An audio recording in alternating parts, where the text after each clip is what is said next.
but nobody else right now can see it. And you are all very, very welcome to ask questions, to know that you are on and that your questions are welcome.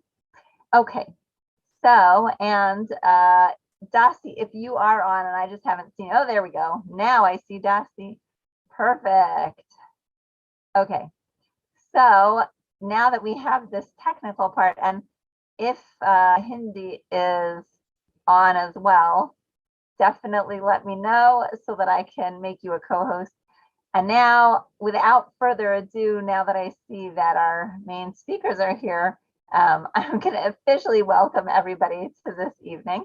I'm Naomi Marman-Grummet. I am the founder and director of the Eden Center, and I'm really thrilled that you're joining us tonight for this extremely important conversation about anxiety and mikvah, in which we hope that we're going to be able to give you some practical tools, knowledge, a view into a personal account of what it means to have anxiety, and some halachic guidance toward helping to reduce the anxiety that a person can feel around mikvah. The Eden Center was founded to strengthen Jewish homes and empower women in issues relating to physical, emotional, and spiritual health and intimacy.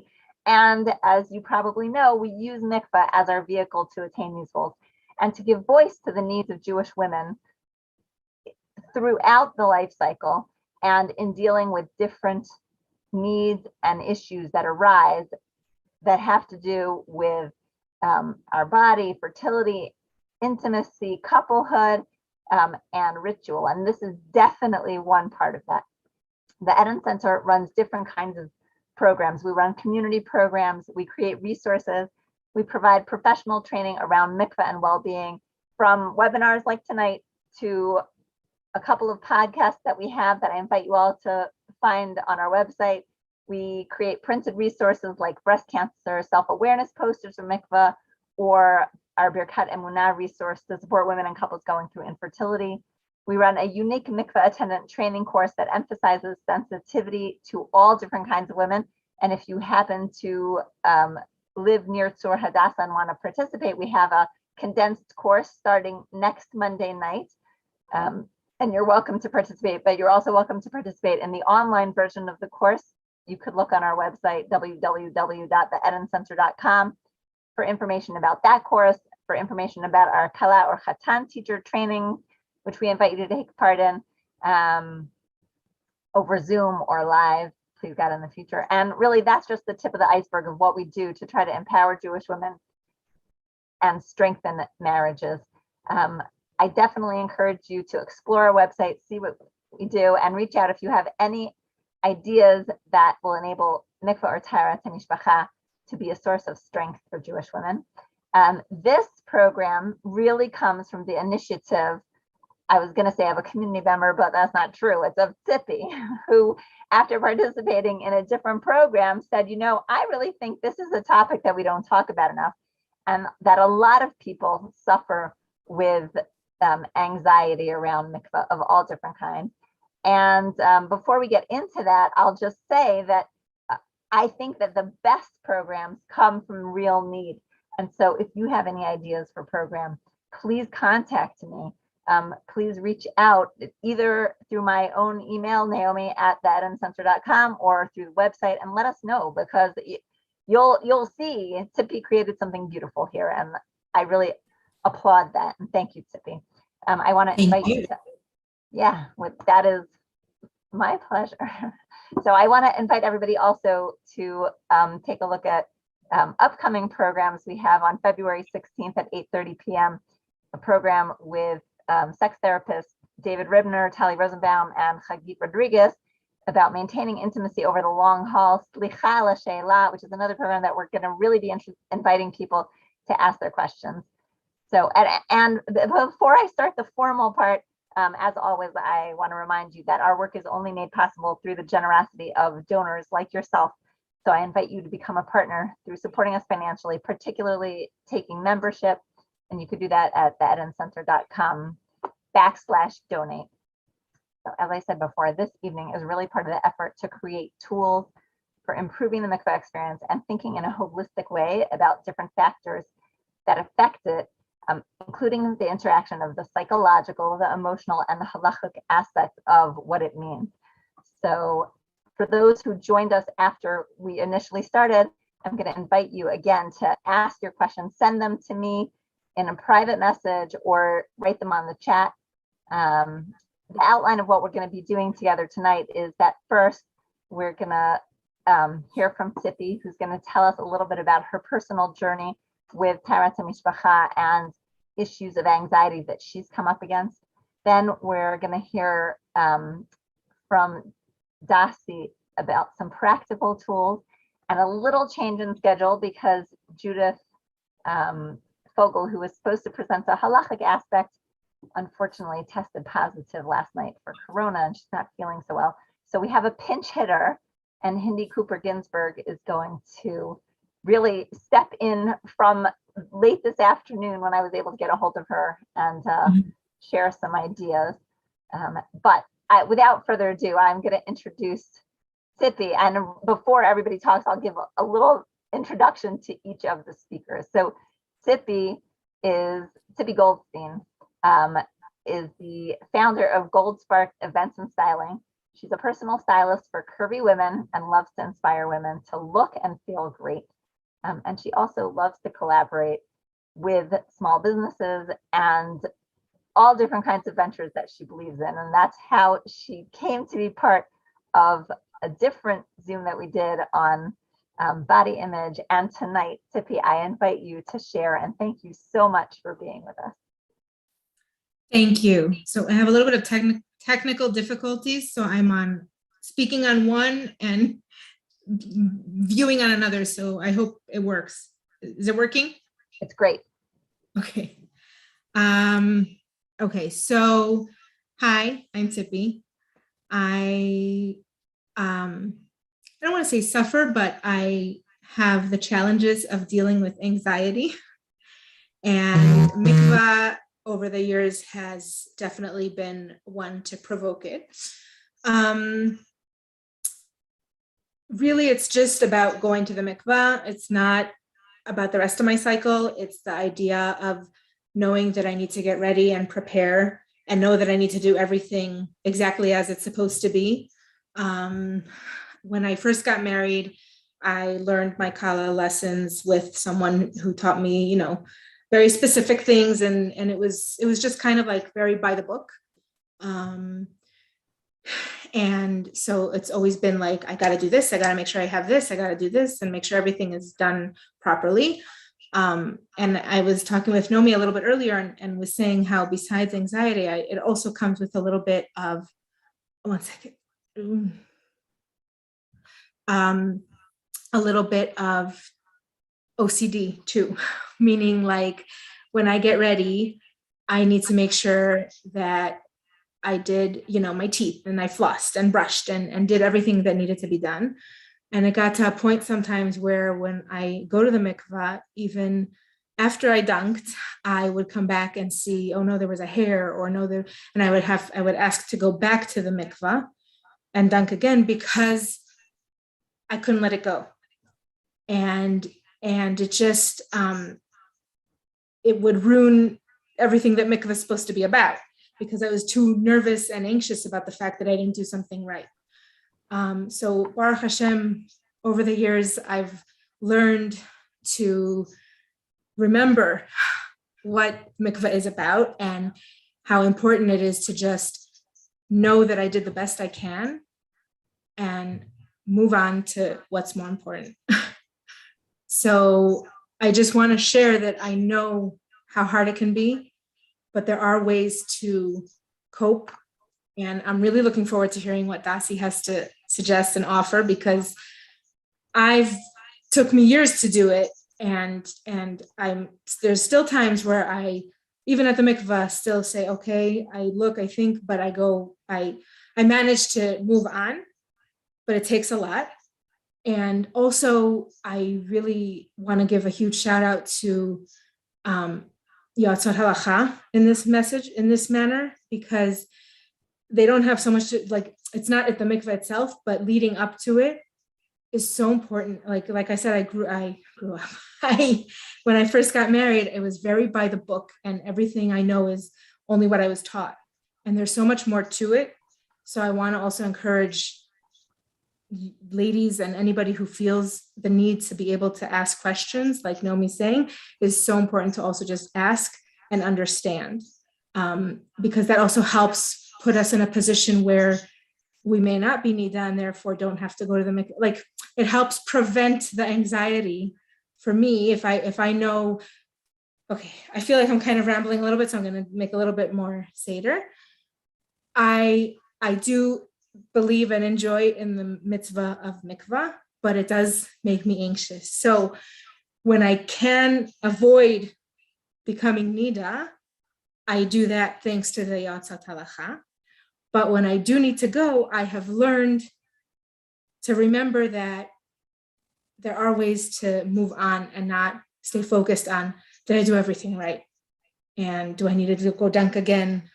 And just move on and go and do the reason of why we're going to the mikveh. Like, okay.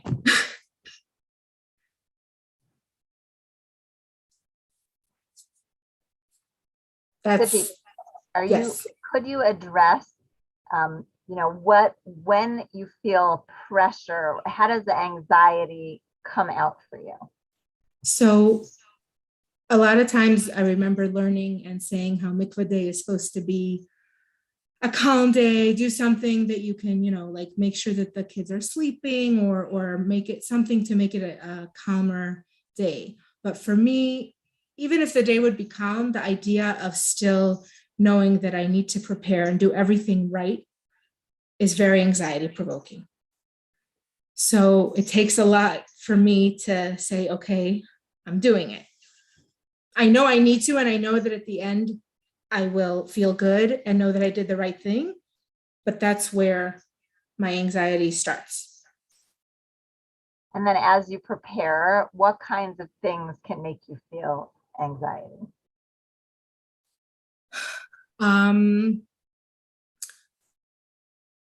Just, it's more, so I feel like when I'm preparing itself, it's a little bit more of the OCD of like, did I brush my teeth? Did I do, or is there still something on my nails?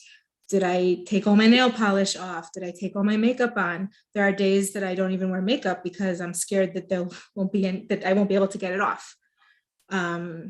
So it's not, there are days. The truth is that when I know and I don't have anything else that I feel like I have to wear makeup for, I usually don't wear makeup on my mikveh day because I'm always nervous that I won't be able to get it off. Mainly it's nail polish and seeing like that I'm missing something, that I didn't do something. I forgot to comb my hair or blow my nose, or it's been a little bit since I went. So I kind of forget it and block it out so that I don't have to think about it and worry about it. But those are the main things. I want to just say that we're so honored and touched that you're willing to share your story and your personal reflections, because it's not easy to be, on a Zoom in front of so many people, and to, speak about it. What are the things that have helped you to feel calmer, or different mechanisms that you've used to say to yourself, okay, this is okay, what I did is okay? Or, how do you feel that you can get past those things? So I personally actually do like the fact that there's a balanit. I ask her to check and make sure I don't have any hair on me, because even though I looked, just the fact that I'm getting validated by the balanit makes me feel like, okay, I'm good. I take lots of deep breaths during the day and after. And those are pretty much like, I find, like, for me, it's hard when women say, I don't want the balanit there. It's like, for me, it's a security almost. All right. Has there been something that has guided you in being able to know, for example, in your preparations, that you don't have to do, you're pretty clean when you start, Yeah. right? You showered beforehand, that that you can be okay even without spending much time. So first of all, I think that, and I'm happy Hindi's on here because honestly, Hindi is my go-to Yoetzet Halakha. And she has really like been so helpful to me. I remember the first time 2 years ago when Corona started, and I, of course, leave it to me. The first 2 weeks, I was the one who had to go to the mikvah, and we knew nothing. And I called her crying, and she was like, she helped me calm down and said, we're all doing the best we can. And she really helped me out. So a lot of validation, lots of, I'm in therapy as it is for anxiety. So like just the different coping mechanisms that I've done.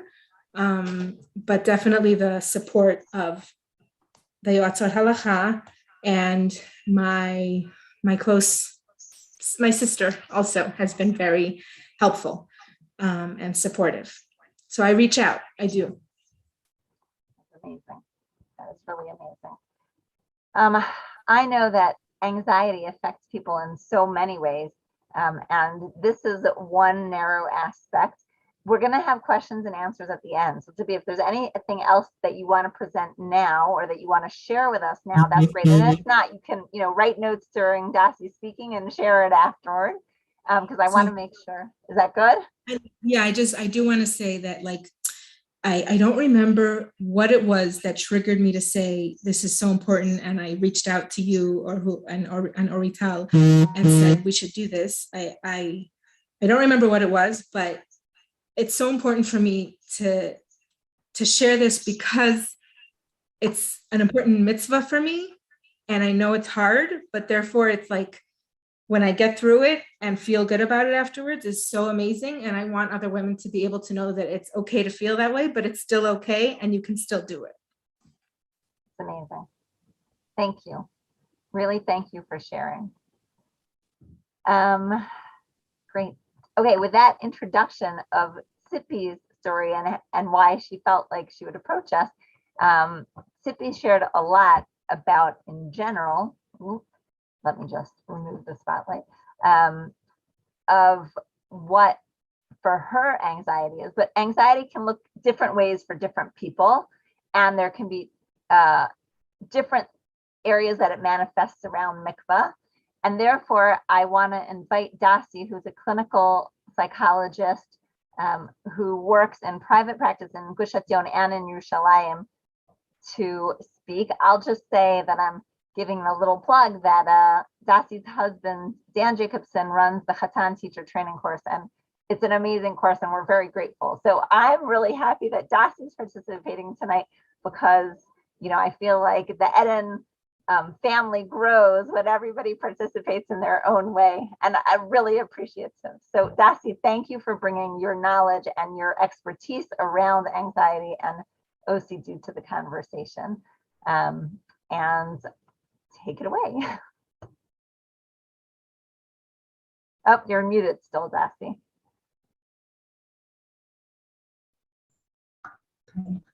Hi, good evening, everyone. First of all, thank you, Naomi. Thank you for inviting me to speak.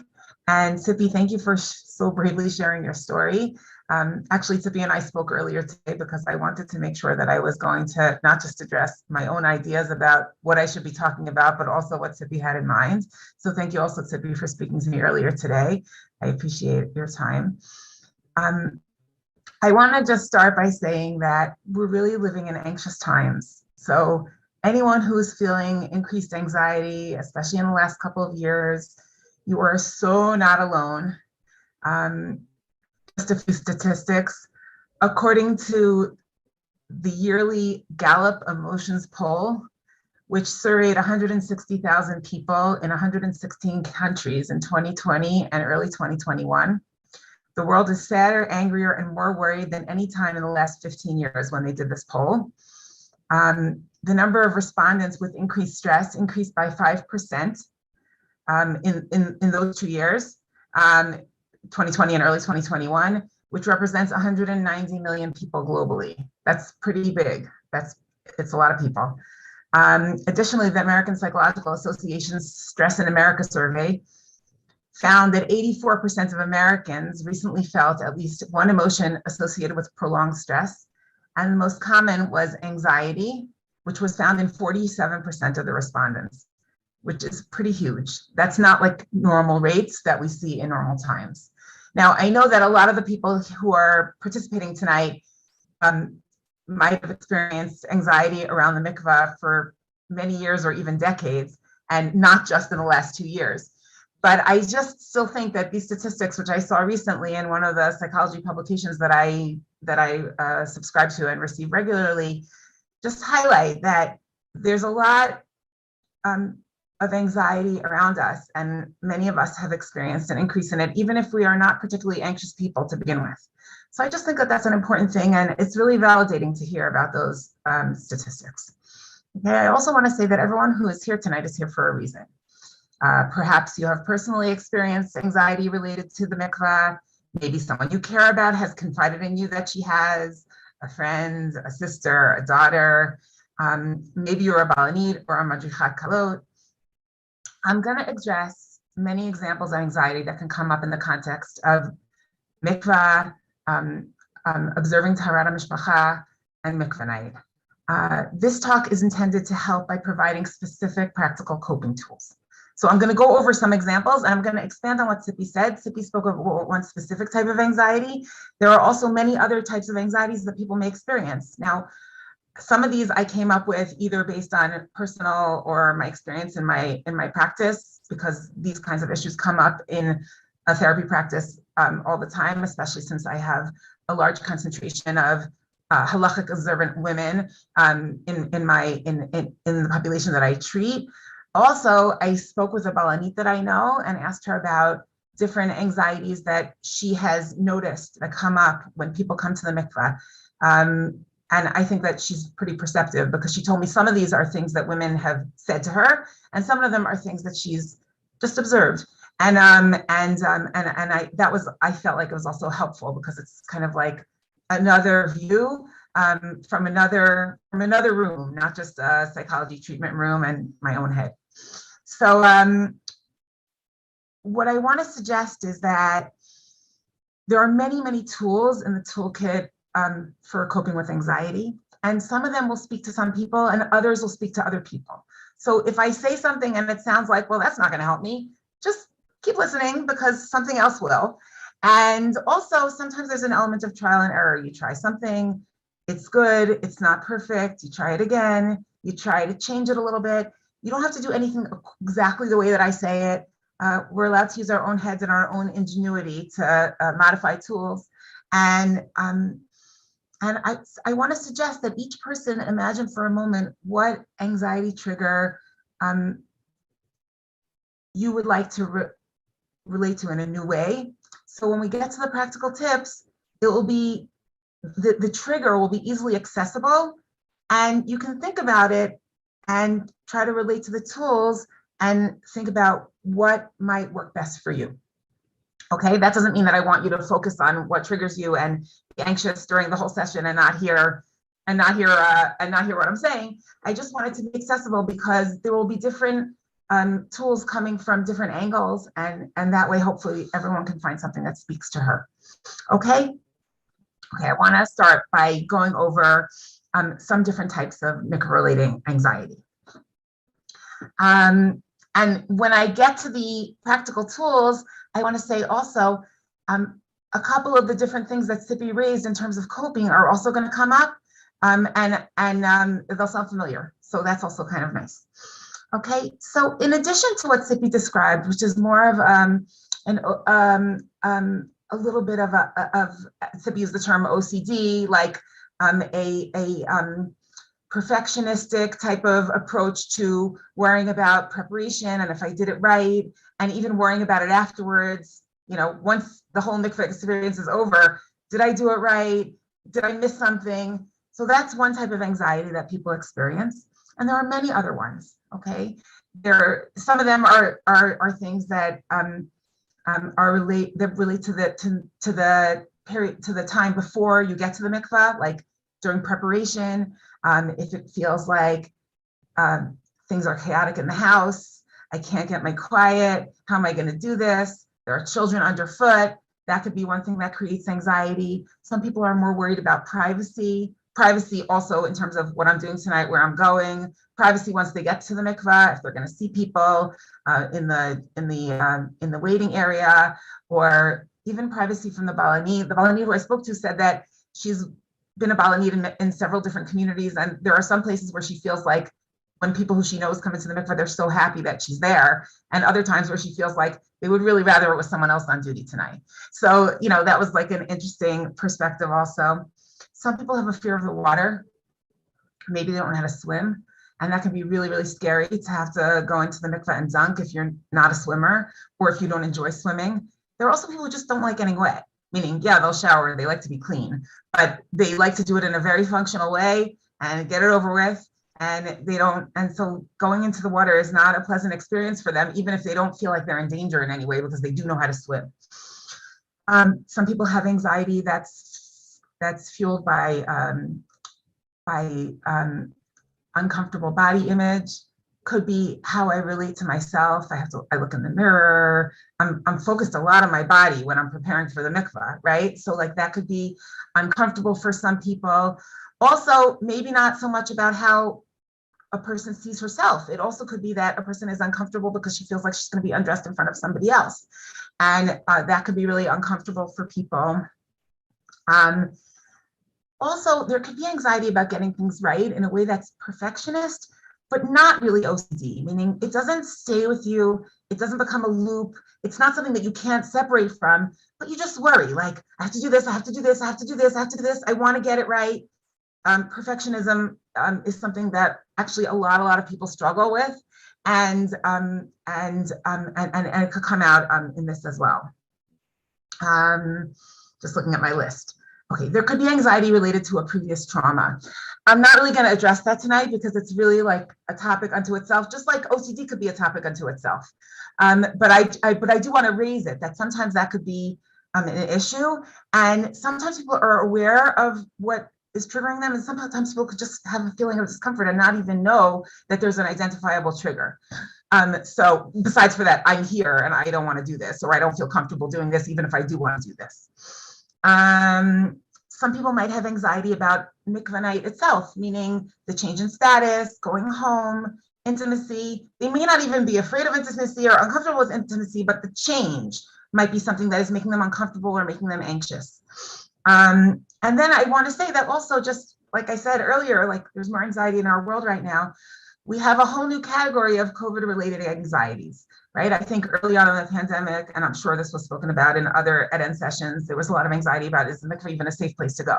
Now we know that the mikveh is a safe place to go, and that there haven't really been, there hasn't been infection spread related to the mikveh, but still anxieties about cleanliness, safety, infection transmission, and also I think, especially since during lockdowns, people might have had way more people in their house. I personally, it was time during 2 of the lockdowns when I had 4 generations under my roof, which is just utter craziness. I had one mikveh night where I had to prepare, and I went into my bathroom that's in my bedroom, like it's very private, but it's also one of the only bathtubs in the house. And there was a 2-year-old in the bathtub with a bunch of uncles, and I don't know, I think like the whole house was in the bathroom, and I was like, oh my God. Right? So that kind of situation for someone who is experiencing anxiety already is like, oh my goodness, I have no privacy. What am I going to do? And I mean, I have other funny COVID mikveh stories. I'm not going to get into all of them, but we'll see if any of them come up later.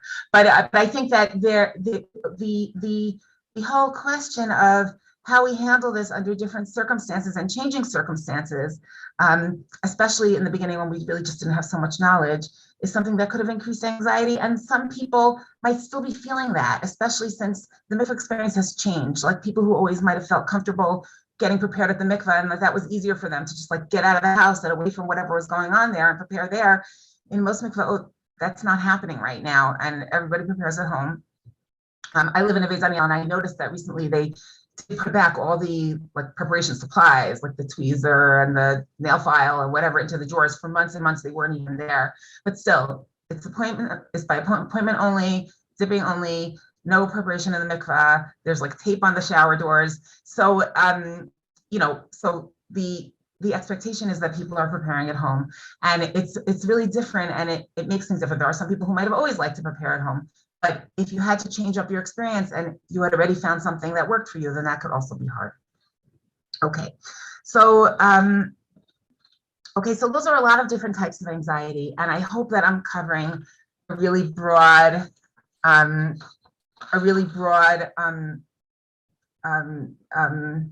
gamut of different types of anxiety that come up. And it could also be that people in this audience are thinking, wow, she really missed a few, and that's fine. The tools that I'm going to give can be practically applied to almost any type of anxiety. So if you have something else, and of course you could ask a specific question to Naomi in the chat, and if we have time for questions afterwards, then I'll be happy to address any questions. So then I will. Okay, and also if I miss something and you think that it could be relevant to a number of different people, so please feel free to share it, because that is also always good. It's good to hear your own personal example, I think, because then it really feels so much less isolated, and it's so normalizing. And I want to also say, everybody is anxious sometimes. There is nobody in the world practically who's never anxious. And so it's really also important for us to always remember that, because nobody has to suffer alone. And there are some things that are mild enough that we can find a tool and power through it. It's also really important to know when it's taking over, getting out of control, following you after mikveh night, or following you after you're done with your preparation and your time as a nida. And then there may be like a context where it would be appropriate to seek professional help. That's also one of the reasons that I'm not really addressing trauma-related anxiety, because a lot of times if anxiety is triggering trauma, then it's an important time to seek professional help. So that's just as an aside. Okay, now the first step in coping with anxiety is really recognizing it and knowing how to identify it.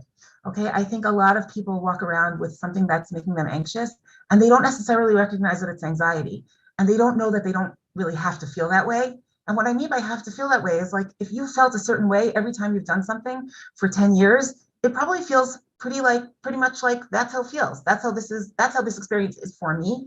And it can be, mikveh, and really any experience can be something that's experienced with a reasonable amount of calm. Sometimes we can vanquish anxiety, like really get rid of it. Sometimes we can't vanquish it. We can learn to live alongside it and have it affect us less. And I think it's important to have both of those models. Like, I can maybe get rid of this and do this in a mindful and calm and centered way. Or maybe really there are some triggers here that are going to be really, really hard for me to get rid of completely. And I can still know that I have them and know that I have to deal with them and that I didn't create them and they're not my fault. And they're going to just accompany me, but maybe I can push them off to the side or let them sit on my shoulder or on the banister, or I can put them down at the door and pick them back up when I come back outside. And that's not avoidance. It's not pretending that putting your head in the sand. It's a way of coping. And both of those are really good ways to approach anxiety, depending on how strong your anxiety is and how entrenched it is. Okay. Okay. So recognizing anxiety and knowing how to identify it. 1 second. Okay. The first thing that I think is really, really important is, let's say you recognize that you have an anxiety, one of the ones I mentioned or a different one that's related to mikveh, and it's making the mikveh experience less pleasant. It might fill you with feelings of dread, or it might make you feel like, ugh, I don't want to do this, or how can I pull this off, right? And I think it's really, really important when anxiety comes up to identify it, like say that's anxiety, and then try to observe it rather than judge it.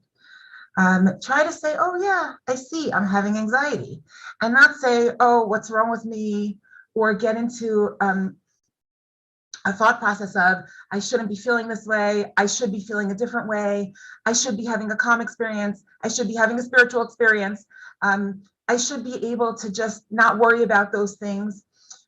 None of that is true. And the truth is, when we get into a conversation in our head about everything that we should do, psychologists call that shoulding, okay?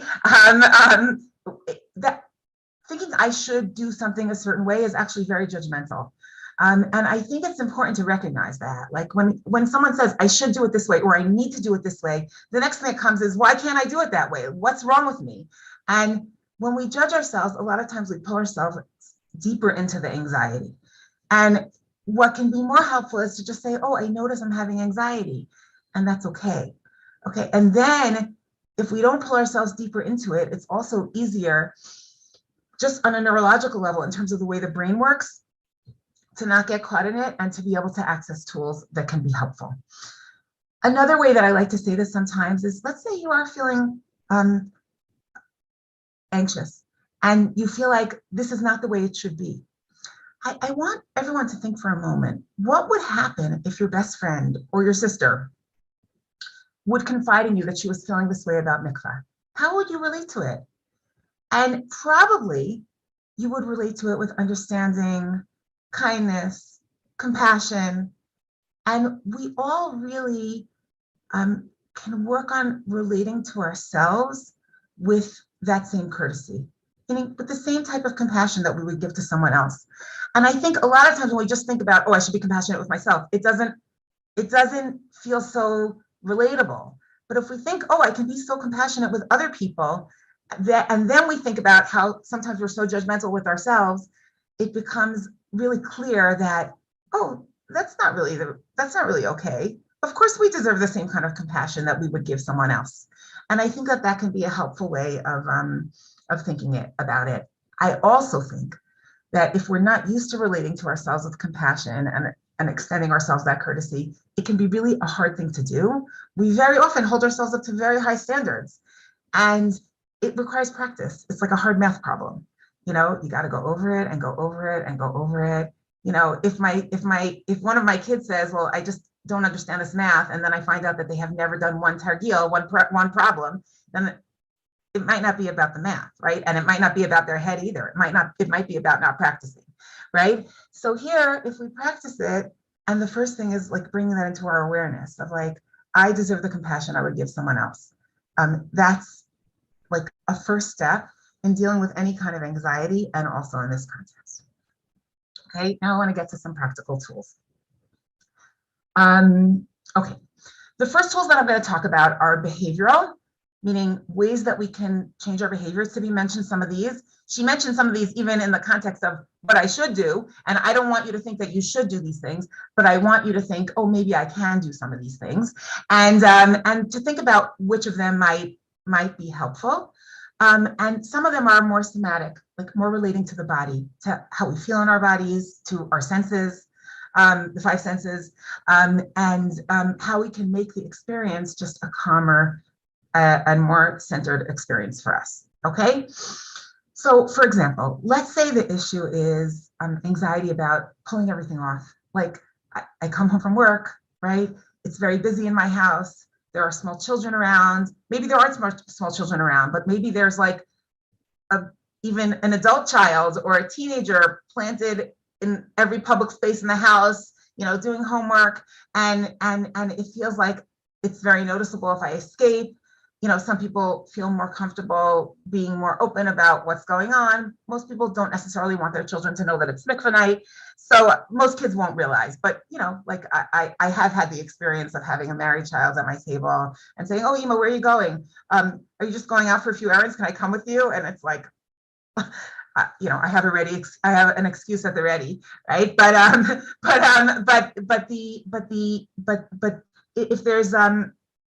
if there's anxiety about having time for preparation, being able to find some quiet, there are different things that you can do. You can try changing the time you go. Maybe the time that you've been trying to go is too early. And I think that it could be that for some people, it's really important to just get out early and get it over with, like finish it and some people get tired later at night and they don't want to go so late at night. But if it's very, very busy and it feels just totally overwhelming to try to do it on the earlier side, then it's important to say, okay, what time is going to work for me? What timing am I going to be able to relate to this in a way that's a little calmer, that feels a little bit less overwhelming? And then that might mean saying, okay, so I'm going to do it after the kids are asleep, Or maybe speaking to your spouse and saying, can you be home at a certain time? Because I really, if he usually comes home later, I really need you to take over. Enlisting help is really important, and not thinking that you need to go it alone, if you can. Okay. Figuring out what routine will work for you. In the past, I would have said, like what I said before, preparing at the mikveh or preparing at home. Now that's not really such an option, but figuring out how you want to do it, how much time you want to spend on it, even though there is a very, very long list that you may have learned of the things that you can do to prepare. As Naomi said, when you start, and I'm sure Hindi will address this afterwards also, when you start, you're pretty clean to begin with. We actually are very hygienic these days. And it's not like a society where there's no hot water, or we have to bring water from the well, and we can't take a bath every day or something like that. I've had some women that I've worked with who really hate baths. And that doesn't have to be something that is, they really just feel gross in the bath, so that doesn't have to be something that gets in the way either. You don't have to spend a lot of time in the bath, and depending on the circumstances, if there's less time, so you can adjust and prepare for less time. If there's more time and you like to spend more time, you can spend more time. But the important thing is to know that the routine can be flexible and it can be changed up. And if you've tried something and you see that you're anxious, so then try it a different way, and that's fine. And it's a good thing to do. Okay, you can enhance the sensory experience of preparation. For example, you can make your bathroom smell nice. You can make sure that the water temperature is good. If you live in Israel and you find that you're turning on the water and oops, there's no hot water, wait an hour. Turn on the dude, wait an hour, then wait until the water's warm so that it can just be a pleasant and relaxing experience as much as possible. Make sure that you like the smell of your soap. A good idea also, these things are so simple, and you might be thinking, well, like, how would that help? But even if you just bring in fresh towels instead of the ones that have been hanging there all week, it can make a difference. And it could just make you feel like you're pampering yourself a little bit. And that can also just bring you into center stage and into the moment and help you feel more like you're taking care of yourself. Okay. It's really important also to choose a mikveh you like. Some people might think, well, I should just go to the one that's nearby. Like, that's what's simple and it's easy. And they might even think, like, I don't really like that mikveh so much, but whatever, like, I should just deal with it, right? Driving 20 minutes doesn't make any sense, or maybe it really wasn't so bad. I want to suggest that if you have an unpleasant experience, it's not avoidance to make an active decision to seek a more pleasant experience. It is just taking care of yourself. And it's important to be able to say that to yourself. You're not being weak, you're not being picky or finicky or spoiled. You're just seeking an experience that's more comfortable for you. Okay, now Tzipi raised the issue of that she likes having the balanit there. If you like having the balanit there and you want to ask for her to check you, that's great. If you prefer not to have so much checking or to have a more hands-off experience, it's fine to ask for that. Each person should think about what is going to make her feel the calmest, and that's the thing that she should do, and give herself space and permission to do that, because those are all fine options, and there isn't one way to do it that's the right way. It's also really important to find a halachic consultant, which could be your neighborhood yoetz halacha. It could be just someone who you know who's just really knowledgeable about halacha. It could also be a rav, someone who you trust, you feel gets you, understands where you're at. If you have anxiety, you should say so, because the halacha, generally speaking, in my experience, and this comes up also in my practice, I'm not speaking as a halachic expert, but I'm saying I've seen it often. It's not supposed to be designed to make us feel uncomfortable. So if you have something that makes you uncomfortable and you ask and you explain that you have anxiety about it, very often the response that you get will fit well with what will work for you. And I think that that's a really important thing to know, because for people who are really worried about doing it exactly right, and some people are not so worried about doing it exactly right, and that could also be okay. But if for people who are really worried about doing it exactly right, you can be doing it exactly right without making yourself nuts and without even doing so much. So I think that that's really just an important thing to know. Now, if you do get a psak or halachic advice that sounds like more lenient than what your college teacher taught you, or more lenient than you think you might be comfortable with, but there's a part of you that sees that it's actually going to make it much easier for you to observe this mitzvah with calm, then I would advise embracing it with confidence and saying, I asked, and that's the answer I got, and I'm going to go with it, and see if you can do that, if it can help you feel calmer. Okay. Now I put that under my list of behaviors because I actually think that's behavioral, even though some of it is cognitive also. It's also a cognitive. The next thing I'm going to talk about is cognitive tools, but it's also cognitive to work on allowing yourself to embrace something with confidence. That's not only a behavioral tool, but the asking and the finding the person that you feel gets you. Now, the other thing I want to say is if you've asked a question once, then you don't need to ask it again. And that's also a really important thing to know. Like, we can trust ourselves to remember what the answer was. And the answer is going to be the same every single time. So working on, and again, like I said earlier about the math problem, working again on relating to ourselves with confidence. Oh, I know this one, right? I can just do it this way because I already asked this question, is also something that can be really helpful over time to know that I've got this, I can trust myself. And that's not always such an easy thing to do when you feel anxious. But I think that even just hearing it from the outside of your head and trying to internalize that idea can be something that can be helpful over time. Okay, I want to address a few cognitive tools. Okay, and in the end, I'm going to come to something that's more kind of behavioral and cognitive at the same time. Okay, cognitive tools is kind of like trying to alter a little bit how we think about this. Okay, so one thing that I would like to suggest, and it's kind of like a practical thing that people could do right now, is you can picture an example of like literally a picture, like it's in your photo stream, okay, of on your phone, right, of something that makes you anxious relating to the mikveh. And then try to think of, when you think about that picture, what negative belief do you have about yourself while you look at that picture, okay? For example, let's say the example of the chaos in the house. It's chaotic in the house and you're thinking, I can't pull this off. Like, I just can't pull it off, right? That's a negative belief about yourself. Like, I'm just not going to be able to make it happen. Okay. Then I would like you to think, well, what would you prefer to believe about yourself when you think about that picture, right? So let's say alternative beliefs could be, in this particular example, I have choices. I can set it up differently. I can, what are the choices, right? Choice one, I can set it up differently. Choice two, I can do it later. Choice three, I can try to, if there's no other adults at home to help to get the kids occupied, I can try to put them in a movie, or if you don't like screen time, try to get them occupied with a game or Magna Tiles or whatever, meaning something that they can be quote unquote occupied by and supervised by so that you can go and take your quiet time. If that works in your house, if you know that that's not going to work in your house, I suggest not trying it. I suggest just saying, I'm going to do this later, and not putting the pressure on yourself. Okay, but coming back to my example, like, think of what makes you anxious, think of the negative belief about yourself, and then think about what you'd rather believe about yourself.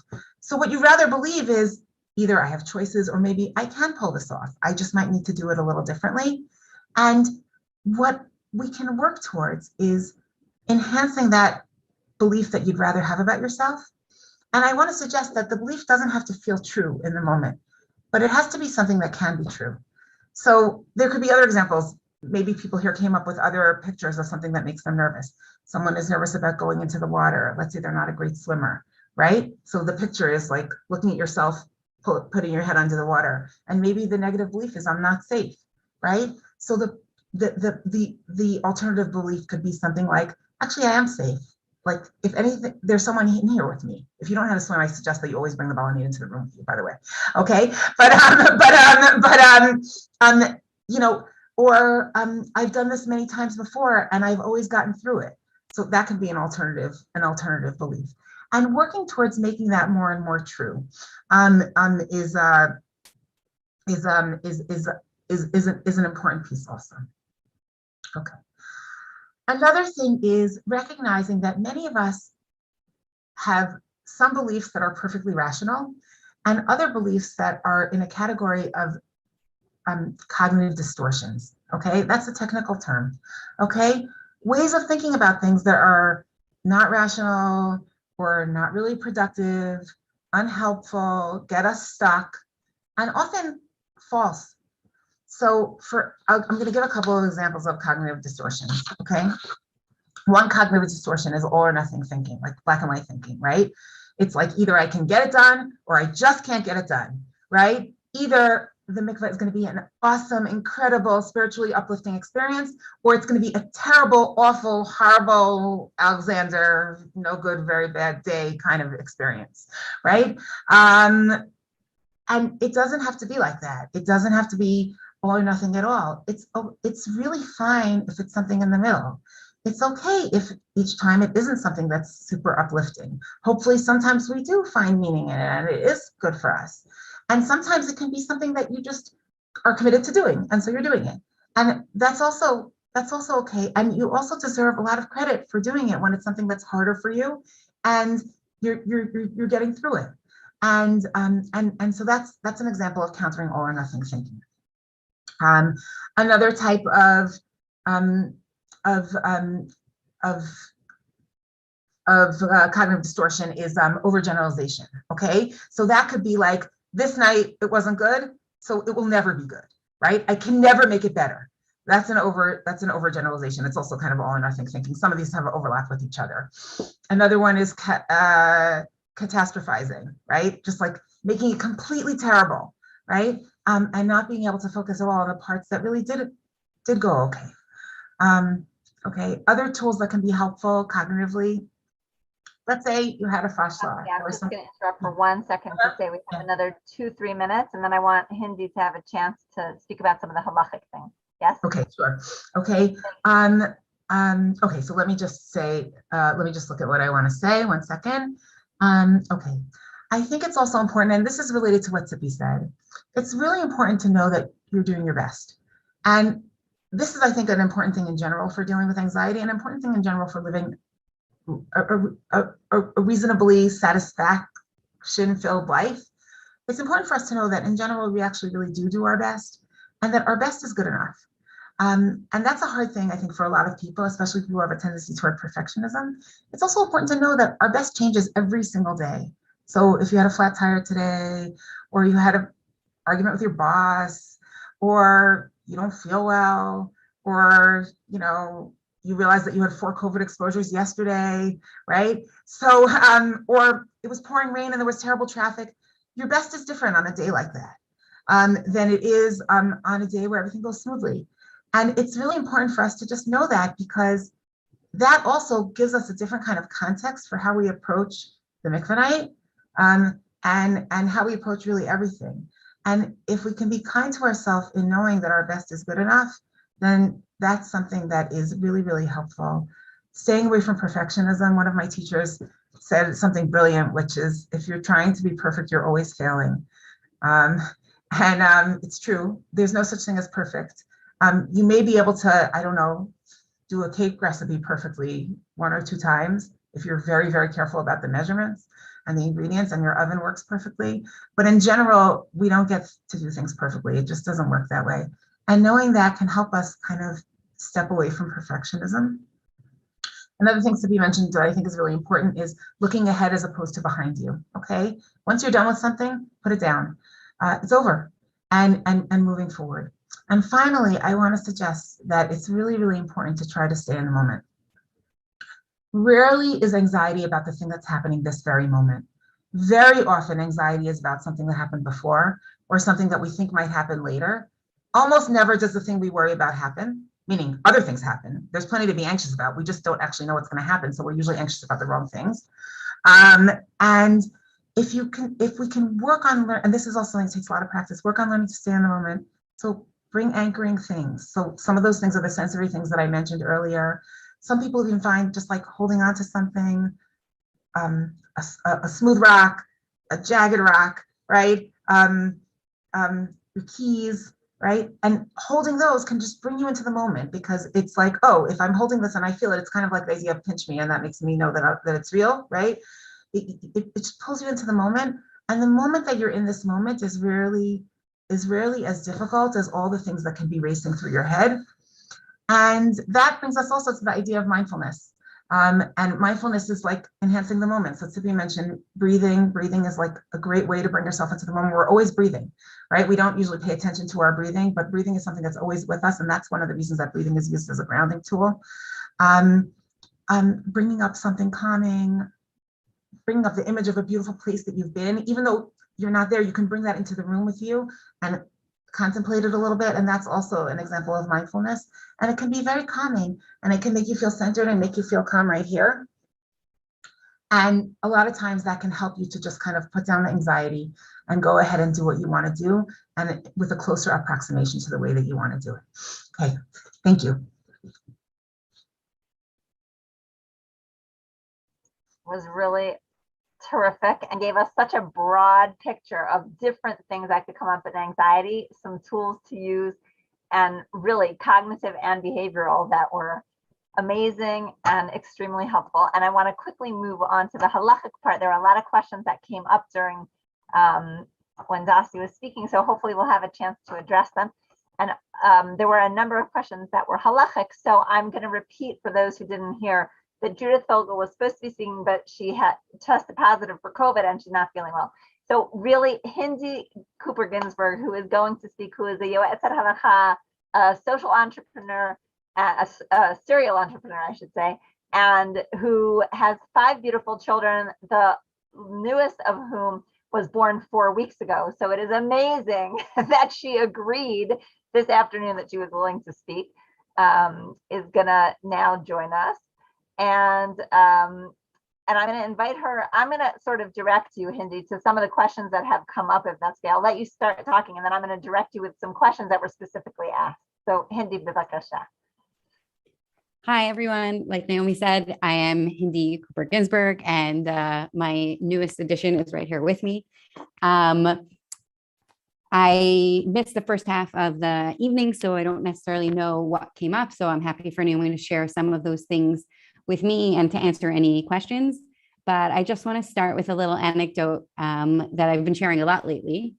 I don't know if any of you knew Rav Simcha Kraus, who passed away about a week and a half ago, but he indirectly really impacted how I look at Nida and how I look at Taharat HaMishpacha. And when I had my first child 16 years ago, I was super postpartum and trying to get through my Sheva Nekiyim, trying to get to the mikveh, and it was seeming impossible. And just as I was supposed to go to the mikveh, it was a Friday, and I was supposed to go to the mikveh on Friday night, we were invited to go to someone for Shabbos. And we were new parents, we had no help, no family here, and we were invited to go somewhere for Shabbos, and they were offering to help with the baby. And we like jumped at the chance, but I had to go to the mikveh on Friday night. And just as we were packing up and getting ready to go, I did my bdika, and lo and behold, it looked terrible in my eyes. I thought it was all was lost, and it was a game over. Obviously, there were tears, and my husband suggested that on our way to go to Maladimim for Shabbat, we stop by Rav Kraus and we asked him to look at it. So we drove by. It was screaming baby in the car, crying mother in the car, and Rav Kraus looked at the bdika, which I was sure was red as can be blood. And he came in and he said, "No, you're good. You can go to the mikveh tonight." And I was blown away. And that moment has stayed with me for a very, very long time. And I share it a lot because it meant to me that when you think you know that all is lost, all is not lost. And we get in our heads and we think that, game over, or there's no way for the situation to be different. And we don't always know everything. So to go to someone who knows more than us, to be able to help you navigate the situation. In my case, I was a yoledet, and there's lots of room to be mekel with a yoledet. And Rav Kraus knew that. So that's where he manipulated and used the information that he had and the halachic knowledge that he knew to be able to tell me that it was okay and that I could go to the mikvah. So what I learned and what I want to tell you from that story is that when you think that all is lost, or when you think there's no use, there's nothing else I can do, it never hurts to ask someone else, because somebody else who knows more than you they can't make it worse, right? If you think it's already game over and all is lost and everything is terrible, they can't make it worse. They could only make it better. And even if they confirm what you already knew, they'll make you feel more confident about it, and they'll make you feel more okay with the situation. So it never hurts to ask. In fact, very often it's quite the opposite. So Naomi, if you want to direct me to some of the... There was somebody who asked about that specifically, that there can be a lot of anxiety around Badiko, to making sure that, you know, you get a clean Badika and can it be on time. And are there any tips that, one thing is to ask, but let's say before we even ask, are there tips that you can give us about Badiko that could make it easier? Absolutely. So there's two quick things that I can say. One is that when you have a Badika, we think is it needs to be clean, right? But really what the halacha is, it has to be naki midam, clean from blood, not clean. So anything that's on your Badika that is not qualified as blood is okay and does not make you tme'ah and counts as a clean Badika. So we have certain qualifications of what falls under the category of blood. Okay, we say anything that's black or red or pink, those colors we count as blood. But anything that's different shades of brown or yellow or even green, the Gemara talks about green. Anything, any hafrashot or anything on your Badika cloth that's that color still does not nullify the Badika cloth. So it's important to remember naki midam, not just not naki midam.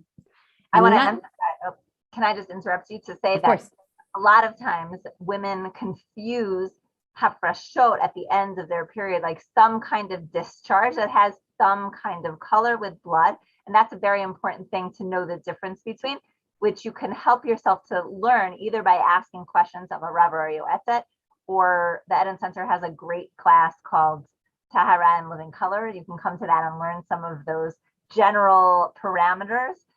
But it's important to know that at the end of your period, you can have different colors. And like Naomi said, over time, you learn which colors are okay. If you asked a couple of times, and you consistently get a similar light brown color that's like coffee with milk in it, and you consistently get a color like that, then you know the next time that that's okay. Having said that, and I know that you just said, you know, trust yourself, 100% trust yourself. But if you feel like you can't trust yourself, and that's giving you anxiety because you feel like you can't trust yourself, so ask. Even if you asked 100 times, if you want to ask 101st time, no Rav or no Yoetzet and no halachic authority is gonna like shut the door on you or slam the phone down on you because you asked 101st time, right? Even if you don't feel confident with your answer and you're not okay with what you think you know, no one is going to turn you away if you want to confirm that. Also, another thing, of course, another thing that I wanted to say about Badiko was that we all learn when we're having our Hadrachat Kala with our Madrichat Kala, we all learn in Kala classes that you have to do 2 Badikot a day for 7 days. And it's true that is the lechatchila, the ideal situation, that you do 14 Badikot. However, I don't know anyone who lives in the ideal reality. Life is beautiful, but it is flawed. And it is almost never ideal. So if for any reason your situation is not ideal, because you are a yoledet, because you constantly have spotting, because you have pain, because you have anxiety, because you have a busy life, the absolute minimal amount of bidikot that you can do are 1 on day 1 and 1 on day 7. That's the absolute minimum. However, we don't recommend that you do the absolute minimum because you can end up shooting yourself in the foot by just doing the bare minimum. Because what happens if you did a bdika on day 1 and you waited until day 7, and then on day 7 you have a bdika that's tme'ah, you may have been able to find out on day 4 or day 5 that there was an issue and have solved it, and then you would have saved yourself a couple of days. Secondly, we have a halachic concept that you can't go more than 5 days without a bdika. So day 1 and day 7 have 5 days in between them, right? That's no more than 5 days. However, what happens if you have a flawed life that's busy and you forgot on day 7 and it was a winter day and the day got ahead of you, Shkia came and went, and you didn't do your bdika on day 7. If you had done a second bdika somewhere along that week on day 2, 3, 4, 5, 6, or 6, then if you do one on day 8, you have not gone more than 5 days without a bdika. But if you didn't do one in the middle, then you might end up in a situation where you didn't do more than 5, that you had more than 5 days between bdikas. So generally what we recommend for the bare minimum is 1 on day 1, 1 on day 7, and 1 somewhere in the middle. Okay, I'm not telling you specifically day 3, day 4, or day 5, because it could be that you have terrible spotting on day 3 and on day 5 it's clearer. It could be that you have your sister's wedding on day 3 and that gives you a tremendous amount of anxiety and it's the last thing you want to be dealing with. So do it on day 4. There's a lot of wiggle room on which day you could do that second bdika, but it's important to do that second bdika so that you don't end up in a situation where you're stuck. Having said all of that, if you did just 2 bdikot, 1 on day 1 and 1 on day 7, it's still halachically acceptable. And that's important to remember, that the bare minimum and the absolute minimum amount of bdikot that you can do are 1 on day 1 and 1 on day 7. And that's perfectly acceptable halachically. We often get in our heads and we say, well, it's b'diavad. Life is b'diavad. Okay. Nobody has a perfect life, just like Dasi was saying. Nobody's perfect. Nobody has a perfect life. Life is b'diavad, and it's okay. It's a perfectly halachically acceptable thing to do. I think you once or before when we spoke, you defined it as long as it's the minimum halachically required, you've done what the halacha requires. So as long as that's done, you're okay. Okay, and one of the people often ask me and they say, well, I kind of feel like I'm cheating. I kind of feel like I'm lying, like I'm cheating if I didn't do the absolute maximum, or if I took if I prepared for the mikveh for a shorter amount of time, or if I was spotting and I know that I was spotting, but I still went to the mikveh. I feel like I was cheating.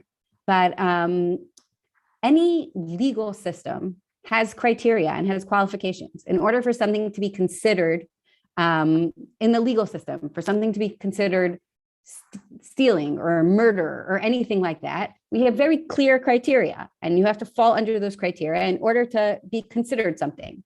And halacha is a legal system. In order for something to be considered tamei, it has to be blood. How do we define blood? Red, black, pink. In order for you to be able to go to the mikveh, you have to have had clean bdikot. We have ways of thinking and talking about spotting, and very often they don't turn you into a nida. And if you do things based on halacha, even though it might seem disingenuous to you, that's still halacha. And you're not doing anything wrong, and you're not lying or cheating anyone. I think one of the things that comes up, and somebody asked this to me in the private chat, is that they were taught things by their Kala teacher. For example, I'll give you some examples that she wrote. She was taught that you should be careful not to eat meat on the day that you go to the mikveh, which she wrote also in the context of like being clean enough, and it's not just regular cleaning, it's like way more than your regular cleaning. But there are sometimes things that you're taught. For example, I'll bring in a different example that Dasi spoke about, is that people are often taught that like mikveh night is a night that you should have intimate relations, or that whatever. There are a lot of examples of things that their college teacher taught them that they should do, that they should try to do. And it's very difficult if that's what they were taught is the halacha, and then how do they make sense of that? Or how do they get the kelim to know that it's okay not to do that? Right. So very often, especially for those of you who are older than 30, very often halacha, our college teachers taught us things that were suggestions or preferable situations as the be all and end all. I know I myself have had similar hadracha, and it's important, therefore, to use the resources that we have in our communities now, be they Rabbanim, be they Miyotzot Halcha, Eden Center, or anything else, to be able to educate yourself as to what the difference is between can, should, and okay. And to know what's black, what's white, and what's gray. And it's important to know the differentiation and to know where there's wiggle room, where there's not wiggle room, and to not confuse the two in either direction. So it's interesting because before Dasi brought up the example, as I said before, of Friday, of anxiety around having relations or of going on Friday night. And we all, like, people are also taught, don't delay your mikveh night. And Dasi before clearly said, you know, like, sometimes there are things that are not good for you. Also, we're taught that you should go and tovel as early as you can. So right, that can and really cause a lot of stress. Right. And like Dasi was saying, and if that's not okay for you and that's not practical for you, then you go when you can. Then you go when you can. There's l'chatchila and there's b'diavad. And like I said before, life is very often b'diavad. So if you can go as soon as possible, okay. And if you can't, nothing, you didn't do anything wrong. And the only thing that I'll say, that's why the mikveh is open for several hours, because we can't all go at the beginning. And I've worked in the mikveh when people have called like after we're closing and they're like, wait for us. We haven't gotten there yet. Don't close yet. So even if you think you've gotten the latest possible, there's still people who want to go later than you. But the one thing that you should know is that you shouldn't push off your mikveh night to Friday night. I once encountered a woman outside of the mikveh on Friday night who said that she always pushes off her mikveh night to Friday night because she doesn't have to work and it's quiet and she doesn't have to worry about it. She knows she doesn't have anything going on Friday night, and she always purposefully goes on Friday night. And that actually is a little bit of halachically problematic because you're not supposed to be tovel or shower or things like that on Shabbat unless it's tefillah bizmana, unless it's tefillah that you're halachically supposed to go that night. If it's not bizmana, if it's not the right time, then you really shouldn't be going on Friday night. So if you're pushing it off, it's okay to push it off from Friday night to Saturday night because then it makes it less stressful for you, but you shouldn't push it off from Thursday night to Friday night. So I want to just like heighten what you're saying, and I think that it's also important to talk about this in the context of relationship. Sometimes our anxiety is also about like there's an expectation and my husband wants and I want and the halacha wants, and sometimes speaking something out that is your anxiety, right? Your anxiety is, oh my gosh, I have to go on Friday night. And that means everybody in the house is going to see, everybody in the neighborhood is going to see, my husband can't go to shul, and you can hear people's anxiety level building. So discuss this with your partner. This makes me very anxiety filled. Would it be okay? Like, do you agree that I can go the next night? Women can also decide this for themselves, but I think it's very healthy in relationship to be discussing, you know, that you can do that. And the same thing with whether you have relations on mikveh night. And I think, Dasi, you'll correct me if I'm wrong. Oftentimes just raising something and bringing it up can help to reduce the anxiety. For example, if you say, I don't feel like the pressure of 0 to 100 makes me feel so anxious. I'm not ready for that level of pressure on mikveh night. And once a couple agrees that they don't have to have relations, then oftentimes it can happen anyway. It's just, you just don't feel the same pressure. Taking the pressure off, 100%. And halachically, the question is, I'm adding Dasi also, so you can be in part of the conversation. Tippy, if you want to add, I should have done this before, but yeah, go on. I just want to say that I think that's really important what you just said, Naomi, and I actually meant to bring it up. that for sure communication around all this stuff, that's also what I meant, even around just like getting ready and what time is going to be good and all that stuff. Like communicating is really important around any type of anxiety. When you name it, it usually already helps. And also often, just like people are afraid that they'll get an answer that's going to be a catastrophe for them, and that rarely happens. It could happen, but it rarely happens, like a halachic answer. And very often they'll get an answer that is way more understanding of the situation and I mean, I don't want to call it compassionate, but I'm going to say that then they would expect, because when they're going into it, as Hindi said, expecting the worst, like it can't be worse than that, right? But a lot of times it can be like 1,000 times better. I can also give like a very fast personal example. Once I had a miscarriage and I stopped bleeding and I got through Shiva Nekiyim, and then on the seventh day I had blood on my bedika, and it was a long time ago. Like there were no yoatzot halacha in the whole world at that time.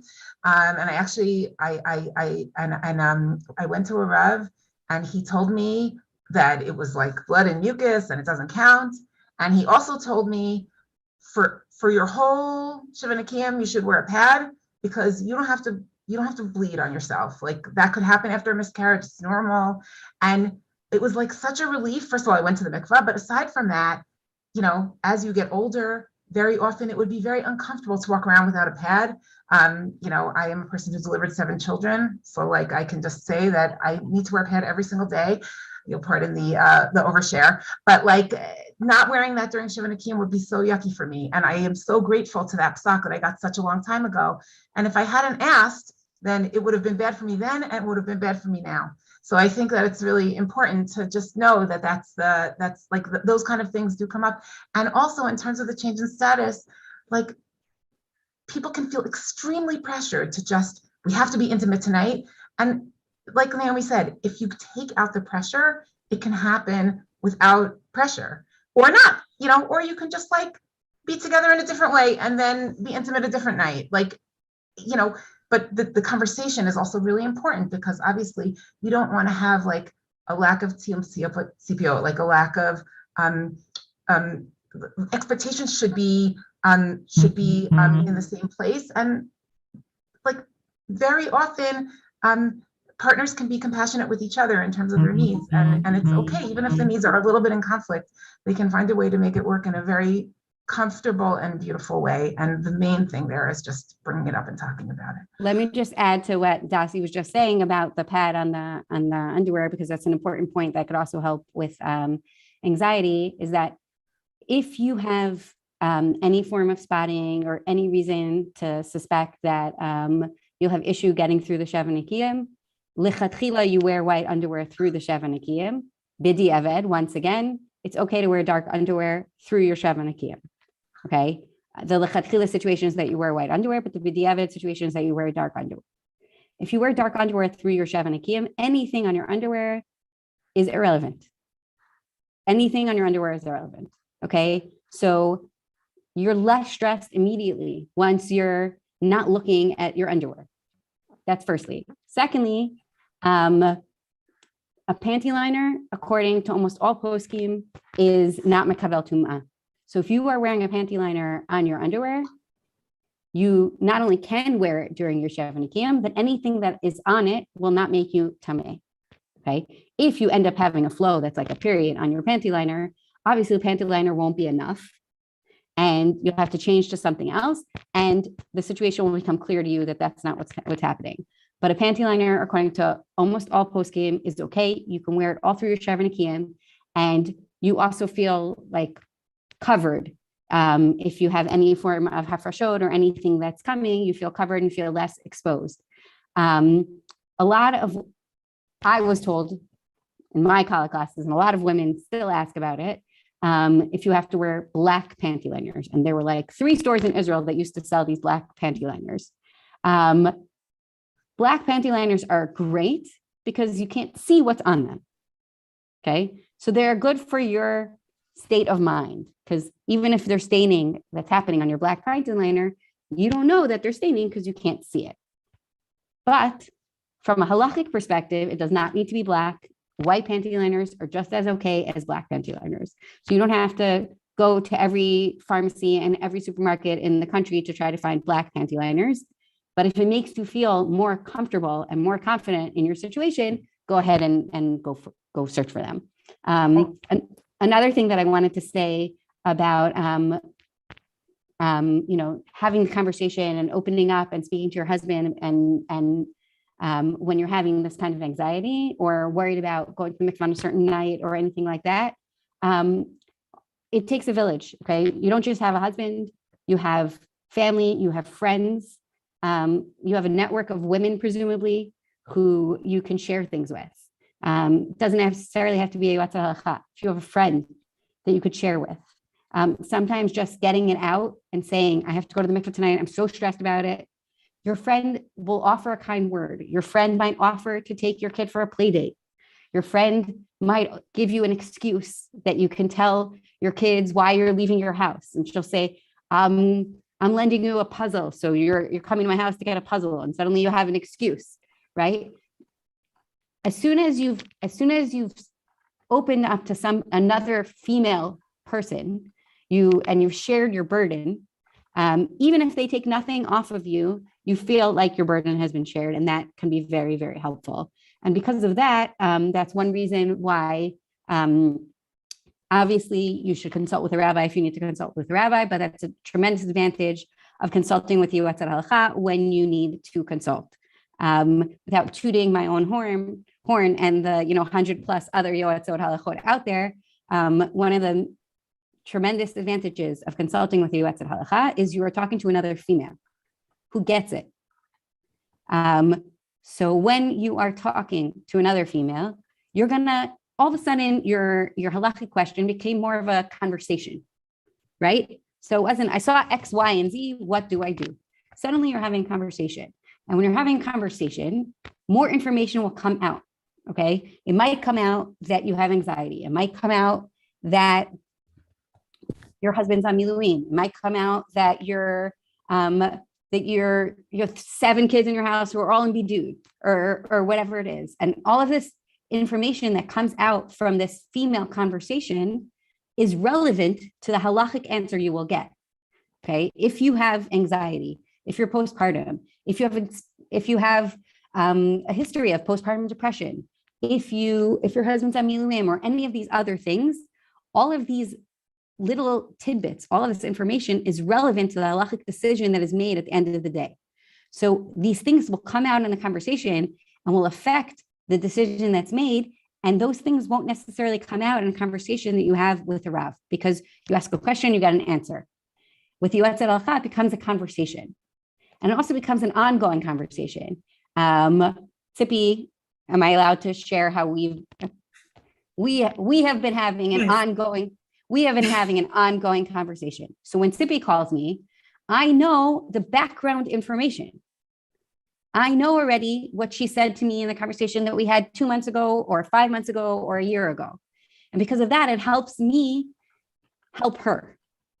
So I can help her in giving her a halachic answer that's correct and that's helpful. But I can also help her by being another woman and that's just sharing it, that she can share it with, without feeling uncomfortable, without feeling like she's oversharing, just being another woman that she could share her experience with. And very often, troubles shared or troubles halved. So there's that. I'm very conscious of the time. Tzipi, I want you to share one more thing, but I'm very conscious of the time. So if there's somebody, like, nobody should feel like they're stuck and they have to be here. We're going to end in 5 minutes. Which is a little past what we originally said, but I just want to give you the framework. And Tzipi, I just want to relate, and I want Hindi to be able to relate to something that you asked for before, and some other people have been asking, is about the anxiety around preparation, and like, how many times do I have to comb my hair? What's normal? What if I find something on me after I finished my tevilah, or things that Tzipi raised?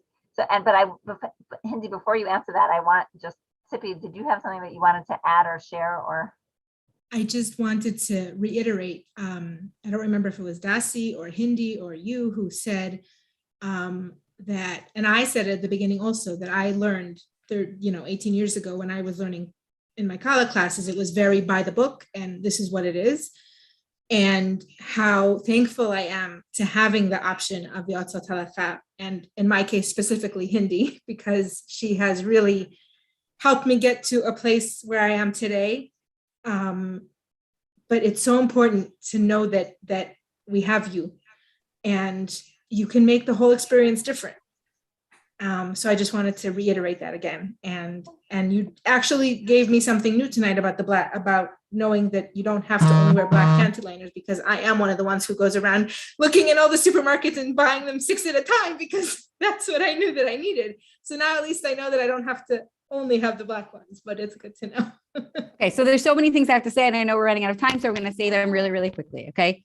Firstly, black panty liners and all of the misconceptions that we all learned with our Kala classes, which were 10, 20, 30, however many years ago.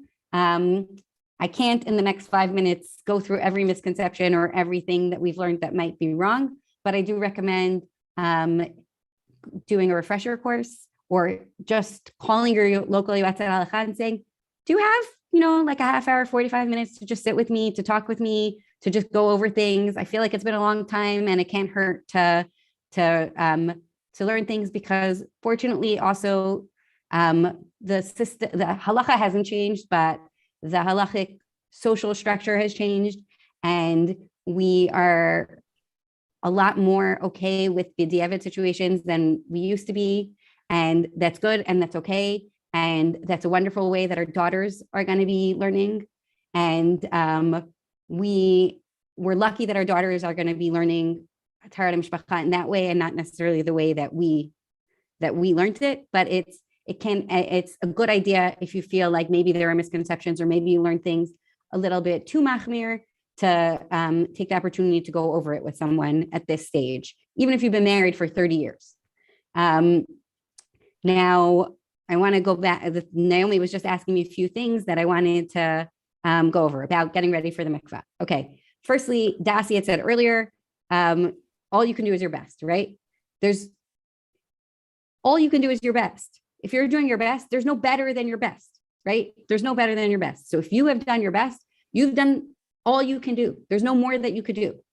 And in terms of getting ready for the mikvah, a lot of us learned that you have to do a half hour in the bath, and you have to do a 45-minute shower, and you have to do this for 17 minutes, and this 2 days in advance, and this 3 days in advance. And it becomes like, the whole month you're preparing for the mikvah, right? We are like it's been brought up, we are generally clean people. Most of us shower pretty much every day. We're generally clean people, even in terms of stuff between your teeth or something like that. We brush our teeth twice a day, right? We eat meat that's cooked in a different way, so the chances of having a tremendous amount of food stuck in our teeth is unlikely. All of those things, you don't need to spend a half hour in the bath. You can take a shower. You just need to clean yourself thoroughly. You just need to do it a little bit more. You need to do more than you would normally do if you're taking a shower. And that's okay. And at the end of the day, if you've gone to the mikvah and you realize, I never flossed my teeth, or I never did this, or I never did that, 99% of the things that you might have forgotten to do, once you've gone to the mikvah, is fine. We're not going back. We're not turning back the clock. We're not making you go back to the mikvah. In fact, it would be a bracha levatala for you to go back to the mikvah. Okay. In terms of a chatzitza for the mikvah, there is, we're super machmir compared to what we actually need to do. Okay. The halachic system has so many added things that it's pretty difficult for you to actually have gone to the mikvah in a way that was unacceptable. Okay. So 99.9% of the time you're fine. But you're right. So, but d'oraita, something to be considered a chatzitza, it has to be on the majority of your body, and it has to bother you. Okay. So the chances, unless you have a full body tattoo that you want removed, and it bothers you so much and you wish it was removed, it's unlikely that you have something all over your body that bothers you. But I have to say that it's okay to have a full body tattoo if you want it. That's not a chatzitza. Nobody exactly. But I'm saying that you don't like, because it has to be. Fell in the mud on the way to the mikvah and it covered half of your body, that would not be okay. Or if you have a full body cast, how about that? Okay. a full body cast. But if you've gone to the mikvah and you think there's something you might have forgotten, call. We have so many resources today. Call someone, ask someone. The chances are you're okay and you don't have to go back, and it's not really something that you need to worry about. And I'm gonna just end with this, even though there's obviously so much more I can say, and anyone here who wants to contact me afterwards is more than welcome to. The one thing that I want to say is that now I just lost my train of thought. Full body. I'm glad you said that, because I wanted to ask you and Dasi and Tzipi permission if we could share your contact information. You'll let us know, because there were several people who asked. And if they give us permission to share their contact information, we'll do that in an email afterward. Whoever gives us permission will share. Hindi, did you remember what you wanted? There was something else that I wanted to say, but I can't remember. So I'm just going to say that the halachic system is not built for us. It's b'chai b'hem, something that we live by, right? Not something that's impossible to live with. And people always ask me, how deep do my bdikot need to be? Do I need to do this? Do I need to do that? Don't be a hero. You don't need to be a hero. Okay, Taran Mishpacha you don't need to wear a cape in order to be able to keep Taran Mishpacha. And if it feels like it's superhuman, then something needs to change, and you have to consult with someone to figure out a way to change, like Dasi was saying, to change things so that it is a positive or at least less negative experience. And if ever you had a terrible experience, it's worth looking into a beautiful mikveh somewhere so that you have a chavaya mitakenet. Okay, so going somewhere or going with a specific balanit, a specific mikveh attendant that you know is calm and wonderful and relaxing, and setting yourself up for a positive experience so that after a negative one, you have a positive experience. And that way, everything is reframed. So like Dasi was saying before, driving 20 minutes, you don't have to drive 20 minutes every single time. But if you drove once after a negative experience, 20 minutes away, and then you had a positive experience, the whole thing is reframed for you. And then you can move forward instead of being stuck in the past. There's so much more that I could say and so much more that I could share. But once again, it's always worth asking. It's always worth consulting. Trust yourself and don't feel like you need to ask. But if it helps you to ask, then that's 100% what you should do. And no one will ever tell you that you're bothering them. Okay, they might say really, really helpful. I'm gonna thank you so much, and Hindi especially for getting on. Really the pinch hitter. Tzipi, thank you for sharing your story, and Dasi for framing it so beautifully and for expanding our understanding of all the issues. And this is Rosh Chodesh now. Misha Nichnas Adar Marbim B'Simcha. I really hope that the knowledge that was shared here will help to increase the happiness around mikvah, and that if just one person knows they're not alone, if you know something better halachically that can reduce your tension, if you have learned some kind of mechanism for coping, or if you learned who you could turn to that could help you, that was the goal of this evening. And I really hope that we've reached that goal. And thank you all for participating and make it worthwhile. And Tzipi, thank you again for the yozma to have this evening, and I really encourage others to do the same, reach out with any ideas. Thank you. Right. Laila Tov. Thank you so much. Thank you.